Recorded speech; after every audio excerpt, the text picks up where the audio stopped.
Saucisse purée, saucisse aligot, saucisse dans un sandwich, saucisse au petit-déj ou au brunch.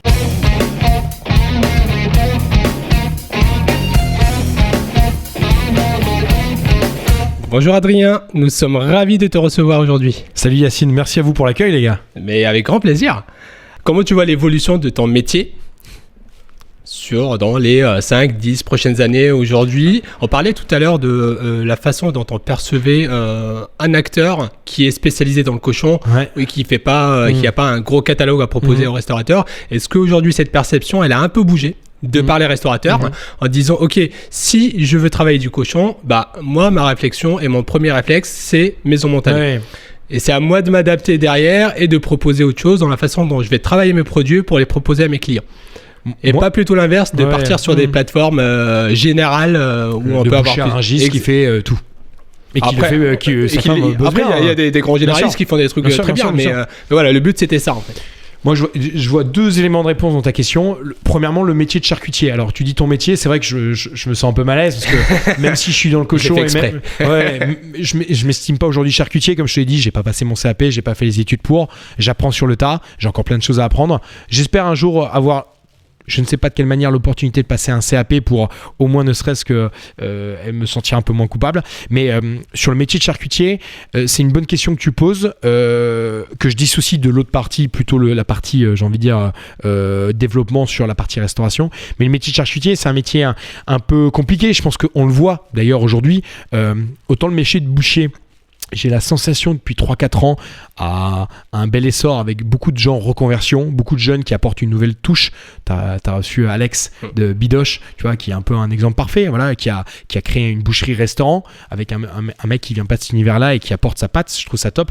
Le métier de charcutier, même s'il y a des beaux noms, Maison Véro, Arnaud Nicolas, c'est un métier où c'est compliqué de recruter des jeunes là-dessus. J'en discutais il n'y a pas plus tard qu'il y a une petite semaine avec Arnaud Nicolas, Mof Charcutier, qui a un peu du mal à recruter des jeunes sur la partie prod et boutique. Et tu le vois, même dans les boutiques, tu n'as pas la sensation de voir des nouvelles boutiques de charcuterie ouvrir au coin de rue dans Paris, quoi.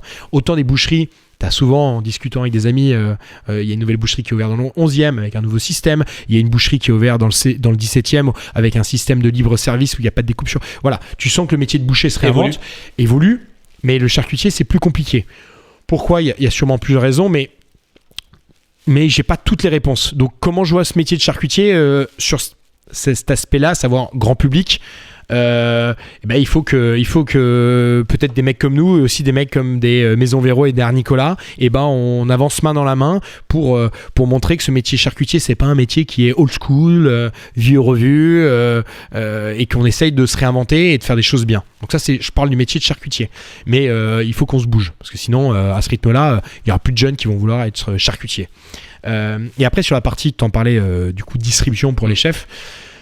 Et là, écoute, je n'ai aucune réponse à cette question. Je suis curieux de voir quand ça va réouvrir parce que je flippe un peu de savoir quelle va être l'attitude des professionnels de la restauration. Je rencontre parfois des professionnels de la restauration qui veulent aller vers du direct. Et ils trouvent ça cool d'aller vers du direct, tant pour l'histoire que pour le concept, que pour le discours auprès de leurs clients, que pour parfois les tarifs.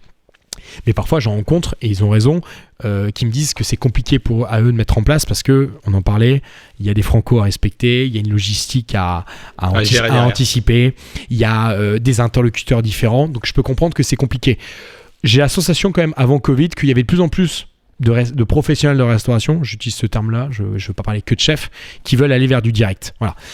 Après, maintenant qu'on a eu le Covid sur la gueule, et que certains vont être un peu dans la merde, excusez-moi du terme, est-ce que naïvement ils vont pas chercher une facilité pour la reprise avec des acteurs un peu plus qui sont un peu plus généraux dans leur offre, des mecs à Rungis, peut-être. C'est là la question où je suis un peu flippé de la reprise, savoir quelle va être leur attitude. Est-ce qu'on va chercher de la simplicité parce que c'est la reprise et que on ne sait pas de quoi l'avenir est fait, ou est-ce que justement je profite de l'occasion de la crise pour revoir les bases, exactement, tout refaire, revoir mon sourcing, revoir les bases et passer en direct.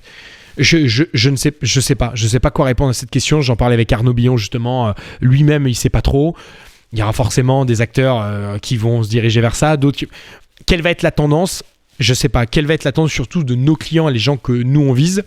Je sais pas. C'est pour ça que je suis un peu flippé de la reprise parce que tout le monde se dit ça va être le feu, ça va être le feu, ça va être le feu. Ouais, j'espère que ça va être le feu, mais écoute, ce qu'on fait, c'est qu'on se donne rendez-vous dans 6 mois ou 12 mois tous les deux, et on fait le point dans 6 mois ou 12 mois, quoi. Avec grand plaisir. Et on espère que ça sera vraiment la deuxième option où tout le monde va garder en fait cette envie de travailler du sourcé en direct et que ça sera pas l'urgence de dire il faut qu'on ouvre, on a des clients, il faut qu'on réponde à la satisfaction rapidement et négliger. Je pense qu'éventuellement ça va faire bouger les mentalités. Je parle peut-être pas dans les faits que ça va se passer tout de suite, ce que tu viens de dire, mais comme tu le disais, dans les faits, dans les mentalités, excuse-moi, et peut-être que cette crise les a fait réfléchir, ces acteurs-là, et que peut-être pas la reprise, mais peut-être en septembre 2021, voire sur horizon 2022, ce sont des choses qui vont commencer à mettre en place, alors qu'avant Covid, ils n'y avaient jamais réfléchi.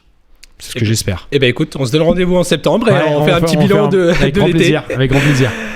Il paraît que tu n'es pas venu les mains vides et que tu nous as préparé une petite surprise qu'on va découvrir et que tu vas nous expliquer ce que c'est, pourquoi tu l'as choisi et comment on va la travailler. Donc là, c'est bon, je peux répondre. Allez, c'est parti. Alors, je suis en effet venu accompagné d'une saucisse fraîche nature. Quand tu m'as demandé de venir avec une pièce de viande, je me suis dit, bon, c'est le moment un peu de vendre du rêve. J'avais pensé, tu sais, on fait des découpes un peu comme les Ibériques. On fait des découpes de Pluma, Abanico, Secreto. On a francisé le nom en appelant ça Plume, Abanic. Je me suis dit, tiens, ça peut être drôle. On fait aussi une découpe de tomahawk, de cochon. Magnifique. On fait une découpe d'entrecôte. On essaye de... Tu sais, sur la découpe de viande fraîche, tu peux t'éclater. Tu fais un coup de couteau. Sur les pièces premières. Voilà, tu regardes un peu ce que ça donne. Et si tu t'es loupé, c'est pas grave. C'est plus compliqué sur le sec et le cuit parce que tu as un travail d'assaisonnement, de cuisson, de séchage. Mais sur le frais, tu peux t'amuser et faire plein de choses sur mesure. Et au final, je me suis dit, mais en fait, non, viens avec le truc, limite un des trucs le plus simple et le truc qui parle le plus. Et pour moi, c'est la saucisse. Et pourquoi j'ai amené la saucisse? Pour plusieurs raisons. Déjà, parce que c'est classique, c'est indémodable. Tu peux en manger toute l'année. D'ailleurs, on le voit, nous, avec soit les clients pros qui les travaillent en assiette, soit les clients qui le revendent auprès d'une clientèle grand public. C'est quelque chose qui est indémodable, qui marche du 1er janvier au 31 décembre. C'est quelque chose que les gens savent cuisiner. Le cochon est quelque chose que les gens savent pas tout le temps cuisiner. Quand tu vends des pièces d'échine, de poitrine de travers, ils ont toujours peur de la cuisson. Est-ce que c'est gras? La saucisse, grosso modo, ils savent à peu près cuisiner. Puis après, pour parler de... Alors ça, c'est pour la saucisse de manière générale, pourquoi j'ai voulu l'apporter. Et après, pourquoi cette saucisse? Ouais, on en est assez fiers. On travaille avec plusieurs chefs, restaurants, épiceries fines, charcutiers, bouchers sur cette saucisse fraîche. On a eu une petite récompense à la suite du premier confinement où François-Régis Gaudry a élu la saucisse purée et du bouillon Pigalle avec qui on travaille comme son meilleur plat du premier confinement. Donc c'était une petite récompense pour nous. Ça vaut pas un César ou un Oscar, mais c'est un peu notre Oscar cochon à nous. Voilà.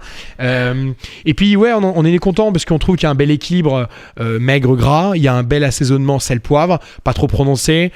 Je trouve qu'elle se tient bien à la cuisson, on va voir si je dis vrai. Et voilà, et encore une fois, c'est quelque chose qui parle, la saucisse. Voilà, saucisse purée, saucisse aligot, saucisse dans un sandwich, saucisse au petit-déj ou au brunch. Voilà. Donc c'est pour ça que ça me faisait plaisir d'amener quelque chose de classique, efficace et simple.